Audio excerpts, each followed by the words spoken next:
Hey cookie friends, Julia Usher here. It's wonderful to have you back in my home kitchen for the announcement of my latest Kitchen Club release. This kit allows you to make these adorable snow globe cookies just in time for Christmas. As usual, the kit comes in two different forms, both a deluxe version and a basic version.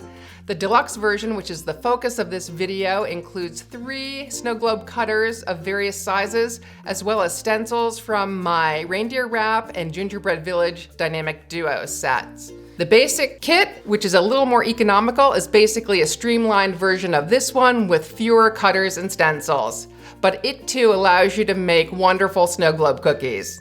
In this tutorial, I'm going to focus on just one method for styling these cookies in different ways that relies heavily on stenciled fondant appliques, one of my signature techniques. But bear in mind that you can style them just about any way. In the course of showing you how to make my lovely version, we'll cover about 13 different decorating techniques. First, I'm going to start though with precision cutting of 2D cookies. These cutters have some intricate little corners and notches, and I'm going to show you my tips for getting clean cuts every time. Then we'll move on to the fondant appliques I mentioned, both contoured ones to form the ring around the snow globe, as well as stenciled flat ones that form the basis of the vignette inside. Those flat appliques are made with precision control airbrushing techniques, which allow me to get multiple colors into stencil openings that are very close together. It's a useful skill to have. I also cap off some of those appliques with shading, that is airbrushing around their edges to give them more dimension. Once we've made an assortment of fondant appliques and set them aside to dry, we'll move on to basic royal icing transfers, little rounds or beads, if you will, that will be further embellishments on the upper part of the snow globe.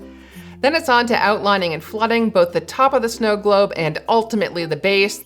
And then comes the fun part, the building or layering of all those fondant appliques on top of the background to create a dimensional scene. But no Christmas scene is complete without a little bit of snow, which brings me to the sanding technique. We'll be adding sugar in areas of the vignette using a basic gluing process with thick royal icing. Then I move on to trimming out the top ring with tinted fondant.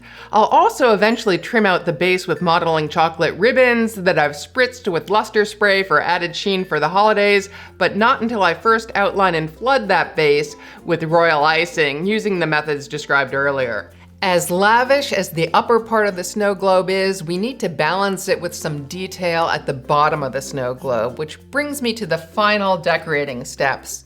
I apply both piped line and dot work to add interest to the very bottom, and then I top it all off with a modeling chocolate bow and that bead that we made earlier. Of course, if you miss any details in the video, no worries. There's always my handout, which I encourage you to download. It includes technique tips that often extend beyond the video, recipes, inspiration, images, and more. And of course, I'm just an email away if you ever need to reach out with further questions. I hope you enjoyed this video as much as I enjoyed making it for you. For more information about the kit, please jump on over to my partner site, confectioncouturestencils.com.